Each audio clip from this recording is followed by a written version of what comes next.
Hello there, if you're just joining us on Saturday Night Live, we've been lucky enough to catch an interview with the brilliant director of the film The Letter, Hayden Costello, who's currently at Cannes Film Festival. Hi, how you doing? Hello Hayden. Right, we've been getting thousands of questions from the viewers at home. One of the questions is, where did you get the inspiration from this film? From other films, or is it a fresh new idea?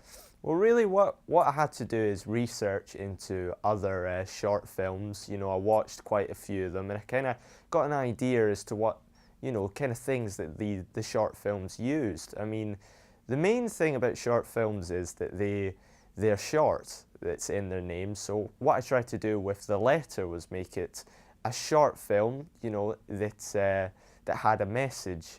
As that was another important thing about short films, that a lot of them seem to have a message or something that they wanted to get across. So really, The Letter was about, getting a message across. A lot of short films tend to be dark, moody, they're very atmospheric, so we wanted to recreate that in The Letter via lighting, via settings, and other things like that. And really, short films don't feature a lot of talking, so we tried to keep the dialogue as short as possible, so there wasn't much talking at all. Most of the story was done with the cameras and with the editing, but really that's it. That's where my inspiration came from other short films. Brilliant. In what ways did you expand on current filming conventions? Was it difficult or easy to address issues like drugs, death and loneliness? Well, I think the main thing that we did in terms of expanding the kind of genre of short films was, films in general, really. I mean, if you look at Hollywood films, they tend to have a very clear structure. So we've got the beginning, then we've got the middle, and then we've got the end.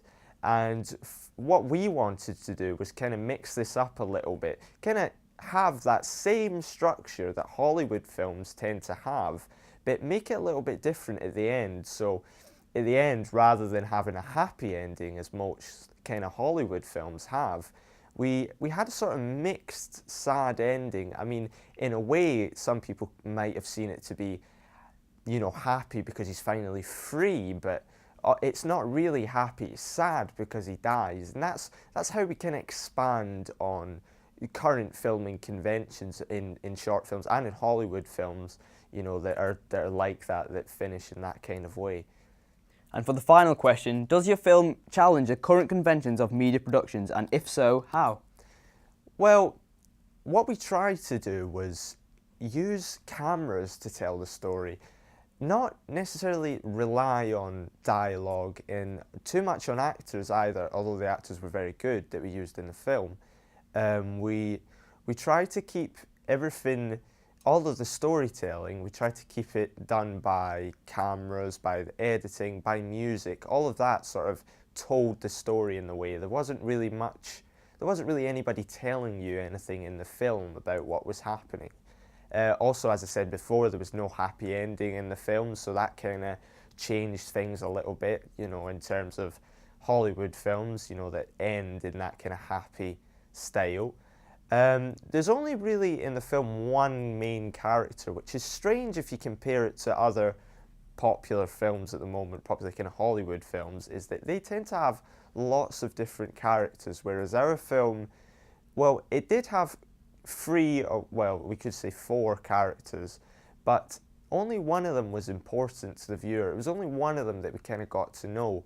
Hollywood movies tend to tell you about everything to do with different characters, so we may have 5 or 6 characters that we're learning about.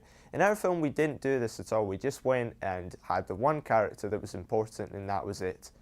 Also, a film, it's the kind of film where you have to think a lot about it. You can't just watch it and then go, oh, I know exactly what the film's about. You need to sit down and actually think about what we were trying to say and what our message was in the film. And that was important to us. The message is very important to us. And also the way the main character is young and in the end he ends up dying. Although it's something that you occasionally see in movies and films, it's not something you see that often. So we thought it was different to include such a young character dying in such a tragic way at the end of the film. And it was important. It added to the message and to the theme of the film in general. Thank you for, that's all the questions we have today.